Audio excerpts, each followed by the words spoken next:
जब तक दूल्हा साथ है तब तक बाराती कैसे उपवास कर सकते हैं।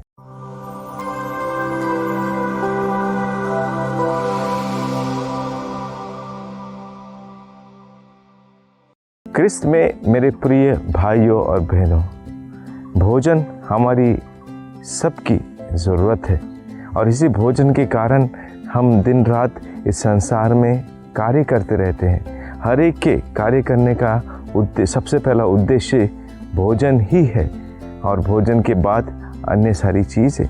लेकिन जब हम संसार में जीते हैं तो भोजन हमारे लिए सब कुछ नहीं होता। जैसे कहा जाता है कि हम जीने के लिए भोजन का सेवन करते हैं, ना कि भोजन के लिए जीते हैं।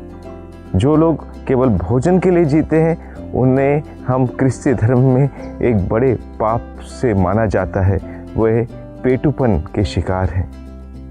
अगर हम केवल भोजन की ओर अपना ध्यान आकर्षित करते हैं तो बाकी दूसरे कार्यों में हम विफल हो जाएंगे, क्योंकि भोजन के ज़्यादा सेवन से शायद हमारा शरीर उतना मजबूत ना बने जितना कि उसे होना चाहिए, क्योंकि बहुत ज़्यादा भोजन करने से हम बहुत सारी बीमारियों से भी ग्रस्त हो सकते हैं। इसलिए आज के सुसमाचार में भी यीशु से लोग, फरीसी के शिष्य, ये प्रश्न पूछते हैं कि फरीसियों के शिष्य और यूहन्ना के शिष्य उपवास को एक महत्वपूर्ण स्थान अपने जीवन में देते हैं, आध्यात्मिक जीवन में देते हैं, तो आपके शिष्य ऐसा क्यों नहीं करते?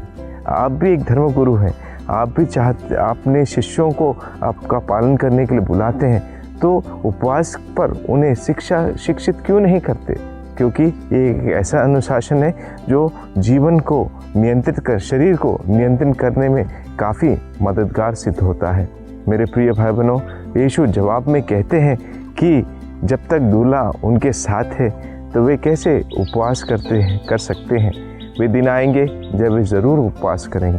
तो कलीसिया की प्रथा में मेरे प्रिय भाई बहनों, उपवास को एक महत्वपूर्ण स्थान दिया गया है, ना केवल आध्यात्मिक जीवन में बल्कि एक सांसारिक जीवन में। वैज्ञानिक तौर पर भी उपवास हमारे शरीर के लिए एक आवश्यक गतिविधि है। अगर हम उपवास को ठीक ढंग से पालन करते हैं तो हमारे लिए, हमारे शरीर के लिए वो काफ़ी लाभदायक है। और इसके कई सारे रूप हैं जो हम पता कर सकते हैं।